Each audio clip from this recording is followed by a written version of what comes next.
tadi setelah kita mendengarkan kesaksian dari Bunga, Justin, dan sekarang kita dengar satu kali lagi dari Josh Peters bahwa mereka melakukan hubungan seks pada saat dimana mereka masih dalam usia remaja, belasan tahun.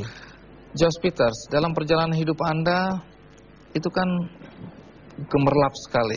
Karena Anda pernah jadi cover boy tadi, jadi bintang iklan, model, kemudian main sinetron.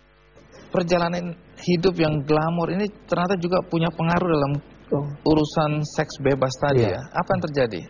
Sebenarnya karena gini, gambar diri saya itu jadi rusak, karakter saya jadi rusak waktu kecil gitu. Dan parahnya saya nggak bisa ngomong sama siapapun untuk memulihkan itu. Ditambah saya membenci orang tua saya. Begitu masuk ke dunia entertainment, dunia gemerlap itu sebenarnya nggak ada yang salah dengan itu. Yang salah adalah saya nggak siap. Saya nggak siap dengan dukungan dari keluarga, dukungan dari karakter saya sendiri gitu. Sampai akhirnya saya nggak bisa menghandle berkat atau uang atau popularitas yang kegemerapan yang waktu itu saya dapat. Saya salah jalan gitu. Apa yang terjadi? Saya pakai narkoba, seks bebas dan pergaulan seperti itu. Seks bebas ini dengan pria dan wanita juga ya? Gitu, jadi hidup saya dulu bukan seperti manusia, tapi seperti mamalia, seperti hewan gitu ya. Dan sampai akhirnya saya sadar bahwa saya nggak bisa begini terus. Tahun 2005 saya putusin untuk saya harus berhenti semuanya. Dan saya cari Tuhan sungguh-sungguh, saya masuk kamar doa saya baca firman Tuhan.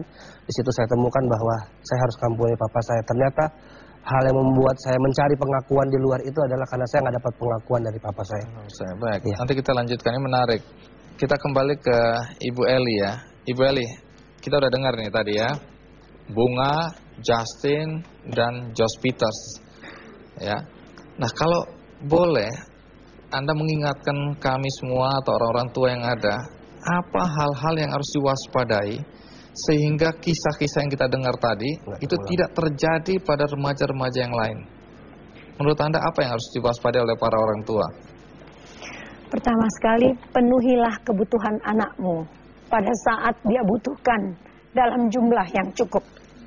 Ambil contoh? Misalnya, kasih sayang. Iya, terakhir. Sebetulnya tiga-tiganya. Mereka itu longing ya, rindu gitu sama ibunya. Mereka itu masih membutuhkan, masih rindu pada kasih sayang, perhatian, cinta. Dan yang terakhir saya mau bahas sedikit kalau Mas Andi menginginkan tentang validasi. Apa yang Anda ingin Anda katakan? Jadi maksudnya mereka tuh rindu kasih sayang, perhatian, tapi pada saat mereka membutuhkan itu tidak ada. Dan kalau mereka dapatkan tidak dalam jumlah yang cukup. Jadi kita suka tidak memenuhi kebutuhan anak kita pada saat dia butuhkan dalam jumlah yang cukup.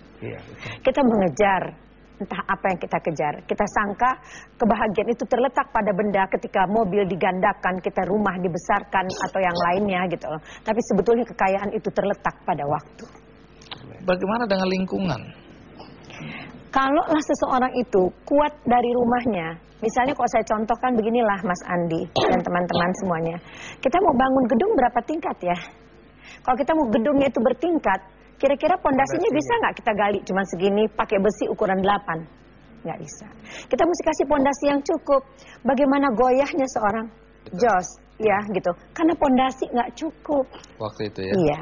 Besinya nggak kuat. Dia naik tinggi sekali, tapi jatuhnya terlalu kencang.